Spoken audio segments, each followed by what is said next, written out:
Morgan State University, and had a couple of PhD students and also a co-PI from Morgan State University working with me on this project.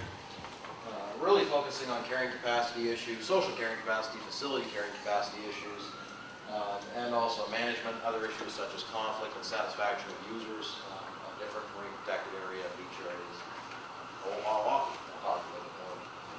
So a little bit of background. Hawaii has over 7 million annual visitors currently, and 66% of this growth has occurred in the last 20 years, so certainly witnessing increasing use. About 80% of people that come to Hawaii participate in some form of marine recreation, whether it's diving or snorkeling, or just hanging out swimming on the beach, so it's a large percentage. In addition, about a third of native Hawaiianers, households, fish for recreation. And Herman Caesar has found that reefs generate over $360 million of value-added revenue annually to Hawaii. So, with this increasing use, with this large amount of use from those tourists and locals, there's a real challenge for managers to be able to manage this use without letting the resource deteriorate. Now, when I talk about impacts of three different levels. Resource impacts, which we've heard a fair amount of today, focusing on things such as coral trampling, damage to coral reefs, damage to beach areas, the environmental issues. There's also impacts at the managerial level. As you have increasing use, there's pressure and stress on facilities such as bathrooms and beach areas, litter, stuff like that.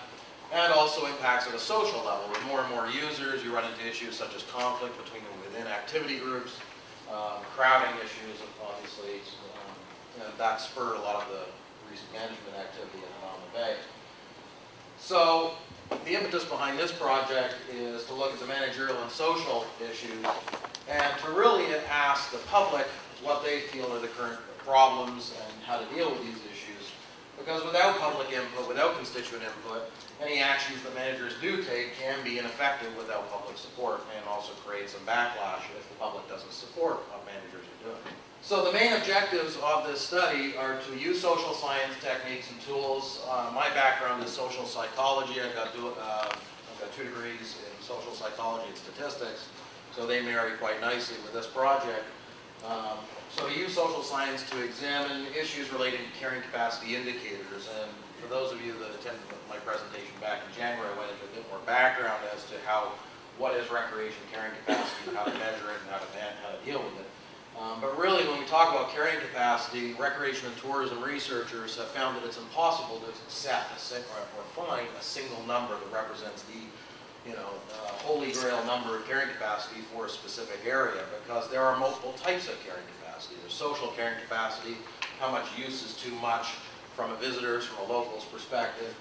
There's environmental carrying capacity, how much use is too much before the resource fails, and also carrying capacity on facilities and services as well. So what researchers such as myself have moved beyond carrying capacity to look at more planning frameworks, which a recent RFP by Division of Aquatic Resources is trying to do a carrying capacity assessment tool, which has already been done for the last 20 years in recreation and tourism research, looking at planning frameworks like limits of acceptable change, visitor impact management, etc., where instead of trying to find a single number, we measure and try and manage for some specific indicators. Indicators that are objective, they're measurable, and they represent issues related to use and overuse. So an indicator might be use level, another indicator might be litter, another indicator might be water quality, etc. And to try and figure out standards at which those impacts become unacceptable. So if an indicator such as use level, a standard might be something like no more than 50% of the visitors or people participating in the area can feel crowded. And trying to measure and find that number and also to manage for that number. So that was one objective, is to find out what those indicators and standards are and to determine if current conditions right now are already exceeding those standards. And if they are, what is it doing to people's experiences? Are people becoming totally dissatisfied? Is there conflict between user groups? Are they not going to come back? Are they not going to feel very happy anymore? So that's the conflict, if conflict exists. Also, another thing we wanted to look at is how much support or opposition there was from users to strategies for managing overuse and impacts related to overuse. So in the recreation literature, a very obvious way to deal with overuse is to try and limit use through permits or quotas or restrictions or closures. There's other options though, like visitor education strategies, etc. So we wanted to find out how much support and opposition there was for some of these strategies. But most research simply stops there and just says, well, how much do you support or oppose limiting use at whatever protected area it is? So strongly support or not very strongly support. Well, it depends on how bad conditions are, how bad conditions have to get. If the area looks like a bomb's going off, it's very crowded, it's totally littered, garbage everywhere, a lot of conflict between user groups, then sure, maybe some pretty reactive, pretty strong management actions are necessary. But if things aren't so bad, well, maybe not so. So we wanted to go beyond what the current literature is looked at and find out how different situations differentially influence people's evaluations on what's acceptable and what's unacceptable for management. That can certainly help agencies like DAR down the road, that if conditions ever did get super bad, then they could go back to the data and say, okay, well, what would be acceptable and what's unacceptable. And really weaving all of this in to help inform management, certainly DAR management, and allow managers to estimate and monitor recreation impacts in the future. So even though it is cross-sectional data, we're trying to set it up so that it can be used certainly down the road. So our study sites, all in Oahu. First one is Pupuakea Marine Life Conservation District. And the second one is the Waikiki Diamond Head Fisheries Management Area from Natatorium toward Diamond Head. And the third one is Kailua Beach Park. I've got a couple other sub-sites listed within these because when we were here in January and we sat at each of these sites for a long period of time, we realized that even at Pupuakea, which really isn't a huge area, it consists of 3 separate bays, but from top to bottom it's not massive. But each of those bays is quite different. Different types of use, certainly different levels of use, different facilities. So we, instead of just focusing on the 3 main sites, we broke Pupuakea and Waikiki Diamond Head into sub-sites.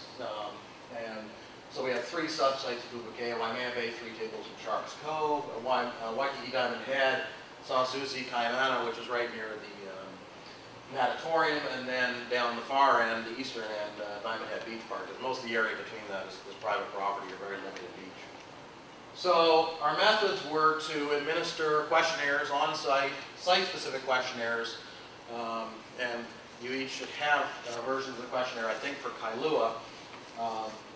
And those were administered on site this summer to unguided, guided, shore-based, and boat-based recreationals, people using these different sites. We administered these for 2 weeks in July and 2 weeks in August. We just finished last week. Each day we had 4 researchers at a site, so we'd wake up in the morning, we'd go to, say, Kailua, and we'd have 4 people there. Often it was 2 people from Oregon State, myself and a PhD student, or the co-PI and another PhD student. We also had a lot of help from the University of Hawaii Marine Option Program. We had 5 of their students helping out, and they were superb. So it's a very convoluted, complex sampling scheme. I'm not going to go into much detail on that, but we set it up so that we wouldn't bias any one site, being of one site on weekends only and all the other sites on weekdays. We didn't want that. We also wanted to make sure that we captured all hours of the day, because some of these sites, there's heavy use very late in the evening by fishermen. So the way it was set up is that we were at each of these sites at least once for each day of the week during each time of the day. So it's consistent across months. You will notice that you probably have 2 different versions of the survey. There's a green one and a pale white one. Well, initially, back in March when we were designing the survey and pre-testing it, we realized that to address all of the objectives, it was too long to include it in one survey. The average response rate time when we pre-tested it in the university setting is close to half an hour, and that's not going to work. Even though most people are just sort of lying on a beach reading anyway, they might fill it out for half an hour, but we really didn't want to have survey researchers getting yelled at. So we decided to split it up, and there are some questions that are in both versions of the survey to allow bivariate analysis and multivariate analysis down the road.